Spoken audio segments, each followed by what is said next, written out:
महाविकास आघाडीचा आज मेळावा षण्मुखानंदामध्ये पार पडतोय आणि आपल्यासोबत बोलण्याकरता काँग्रेसचे प्रवक्ते सचिन सावंत आहेत। सचिन सावंतजी, सातत्याने तुम्ही भूमिका पक्षाची बाजू मांडत असता।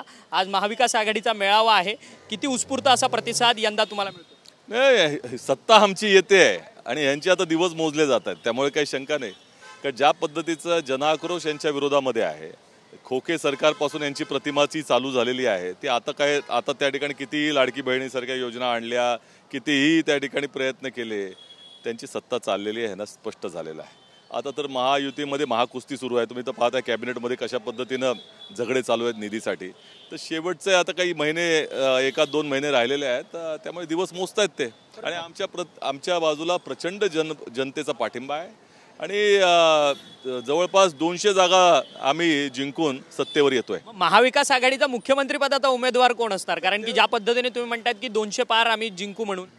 ओएसिस फर्टिलिटीच्या तज्ञांनी IVF उपचार पद्धतीद्वारे 1 लाखांहून अधिक जोडप्यांना मातृत्व प्राप्तीचा आनंद दिला आहे। मोफत अपॉइंटमेंट बुक करण्यासाठी आजच संपर्क साधा। या संदर्भामध्ये सगळेजण मिळून निर्णय घेतील ना। आता घाई काय आहे, यांच्या तर सीट वाटपाचा देखील त्या ठिकाणी प्रॉब्लेम आहे। त्यामुळे आम्ही सत्तेच्या दिशेने चाललेलो आहोत आणि सत्ता ही जनतेच्या हितासाठी आहे हे मानणारे आम्ही आहोत।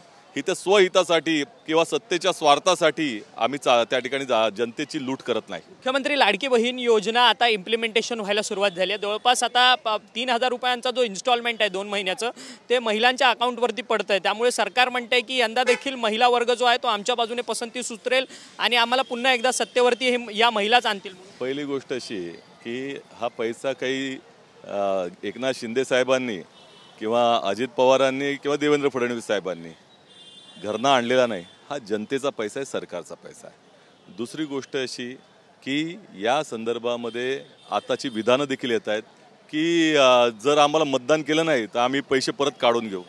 त्यामुळे जनतेचा पैसा यांच्या बापाचा पैसा आहे, अशा पद्धतीनं जर त्या थाटामध्ये वागणार असतील तर निश्चितपणे यांना जागा दाखवण्यासाठी जनता तयार आहे। आणि याच्याही पेक्षा चांगल्या योजना कर्नाटक सरकारमध्ये असेल किंवा तेलंगणा सरकारमध्ये आम्ही आणल्या। ज्या वेळेला लोकसभेचा जाहीरनामा होता त्यामध्ये देखील प्रत्येक महिलेला 1 लाख रुपये तिच्या अकाउंटवरती येणार अशा पद्धतीची भूमिका आम्ही जाहीर केली होती, तीच चोरल्या त्यांनी। त्यामुळे चौर्य कर्म करणारे लोक आहेत ही, यांना स्वतःच्या काही योजना नाहीत। कारण जनतेचं हित हे महत्त्वाचं नाही, त्यांना सत्ता या मार्गाने पाहिजे आहे। त्यांना जनतेला हातामध्ये पैसा जावा, बहिणींच्या हातामध्ये पैसा जावा अशी त्यांची भूमिका नाही आहे। आम्हाला मतदान करा हे ट्रेडिंग चाललेलं आहे। त्यामुळे जनता ओळखते याच्या संदर्भामध्ये काही बदल। अजित पवार म्हणतात की बारामतीमधनं मी निवडणूक लढणार की नाही ही पार्लमेंटरी आमची बोर्ड ठरवेल। ते म्हणतात की जय पवार जे त्यांचे सुपुत्र आहेत त्यांचे समर्थक म्हणतात की यंदा बारामतीमधनं त्यांना कुठेतरी उमेदवारी द्यावी विधानसभेची। अजित पवार म्हणतात की त्यावरती की ह्या सगळ्या संदर्भात अजित पवारांचं म्हणणं आहे मलाही आता रस नाही राजकारणात। सुनेत्रा वहिनींना उमेदवारी दिली ही चूक झाली असं जेव्हा त्यांनी जाहीर केलं आता, तेव्हा आता कोणालाही उमेदवारी दिली तरी ती चूकच होणार आहे। विधानसभेच्या निवडणुकीनंतर ते स्वतः म्हणतील। खरं तर अजित पवार हे देखील म्हणतात की कोण माईचा बाप जो आहे तो 3000 रुपये अकाउंटमध्ये जे क्रेडिट केलेत ते काढून घेणार नाही असं बोलणाऱ्यांची विधानं चुकीची आहेत म्हणतात। बूंद से गई वो हौद से नहीं आती। तुमच्याच आमदारांनी सांगितलं की काढून घेणार म्हणजे जनतेला धमकावलं देखील जात आहे। त्यामुळे हे जे पैसे आहेत ते त्या महिलेच्या घरामध्ये जाऊन तिचं कुटुंब चालवणं नाही, त्याच्या बदल्यामध्ये आम्हाला मतं द्या, त्या पैशाची किंमत मोजायचा प्रयत्न करतायत ते। त्यामुळे हे सगळ्या गोष्टी ज्या आहे, हे कुभांड जे आहे ते लोकांसमोर आहे। ह्याहीपेक्षा चांगल्या योजना महाविकास आघाडी लोकांसाठी घेऊन येणार, कारण त्या जनतेच्या हिताच्या असतील, मतांसाठी नसतील, सत्तेसाठी नसतील तर जनतेच्या हितासाठी असतील। उद्धव ठाकरे हे तुमच्या महाविकास आघाडीचे या निवडणुकीमध्ये प्रचार प्रमुख असतील का? त्याच्यावरती एकमत झालं तुमचं? नाही, ते तर प्रचारक आहेतच ना। प्रचार प्रमुख महाविकास आघाडीचे प्रचार प्रमुख आहेत, सगळंच आहे त्यांचं। काय आमचे महाविकास आघाडीचे नेते आहेत ते, आणि हित काही भेद नाही आमच्यामध्ये। काँग्रेसकडनं त्यांना ग्रीन सिग्नल आहे। काँग्रेस पण बरोबर आहे, एकमेका सहाय्य करू अवघे धरू सुपंत। धन्यवाद, तुम्ही आमच्याशी बातचीत केली होते।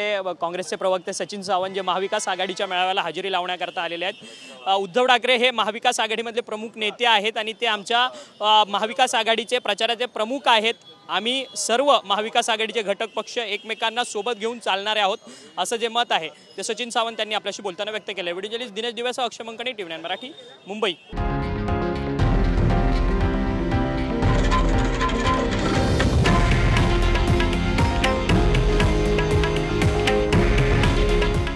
आहे देशातील नंबर 1 न्यूज नेटवर्क आणि आपण पाहत आहात TV9 मराठी. काळजी तुमची, हित महाराष्ट्राचं.